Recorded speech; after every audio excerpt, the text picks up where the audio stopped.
Prevenire è meglio che curare non deve restare solo il motivo di un celebre spot pubblicitario, ma dovrebbe essere anche al centro della filosofia di vita di tutti quanti. La diagnosi precoce di determinate malattie, specie per quelle degenerative, rappresenta l'unica alternativa da seguire per il superamento degli ostacoli e la prevenzione, appunto, è stata al centro della campagna di sensibilizzazione promossa domenica a Favara dalla Confraternita Misericordia in favore dei soggetti affetti da retinopatia diabetica. Dalle ore 9 alle ore 13 in piazza Don Giustino i volontari hanno installato una tenda studio al cui interno lo specialista Giovanni Sorge ha dato consigli utili a tutti i cittadini che hanno usufruito del servizio. Circa il 20% dei pazienti diabetici può andare incontro a una forma di retinopatia diabetica e si pensa che in Italia ci siano circa 3-5% della popolazione generale affetta dal diabete. Questo sta a dimostrare come la patologia diabetica, in particolare la retinopatia diabetica, sia molto diffusa e appunto per questo motivo è d'obbligo cercare di informare e sensibilizzare i pazienti in generale e soprattutto i pazienti diabetici ai rischi ai quali possono andare incontro. Particolarmente soddisfatto del successo registrato dall'iniziativa si è detto il governatore della Confraternita Misericordia Giuseppe Castronovo. È stato un successo la campagna di sensibilizzazione contro la retinopatia diabetica?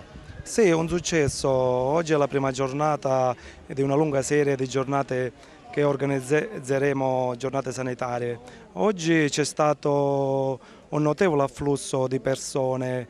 Ringraziamo il dottore Giovanni Sorce per la sua disponibilità. La confraternita è aperta a chi si vuole aggregare a noi per queste iniziative, a nuovi volontari che vogliono avvicinarsi a questa realtà. Un ringraziamento va a Sicilia TV per la loro disponibilità e per dare visibilità al nostro operato.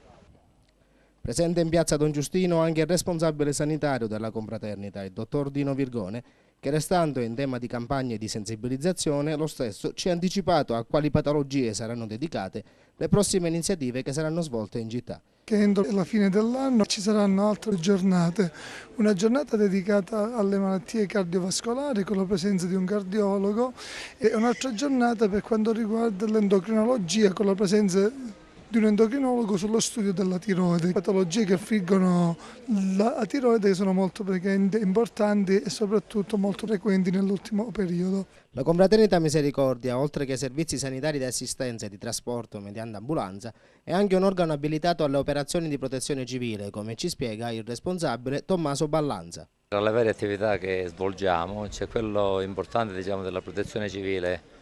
Infatti in questi giorni stiamo provvedendo all'iscrizione all'albo regionale, quindi quando prima inizierà un nuovo corso per tutti quei cittadini che si vogliono avvicinare alla Misericordia, e poi organizzeremo un'esercitazione che sarà fatta l'anno nuovo, faremo qualcosa allo stadio dove simulleremo un evento calamitoso dove saranno invitate le autorità locali e tutti i volontari della nostra zona, del territorio.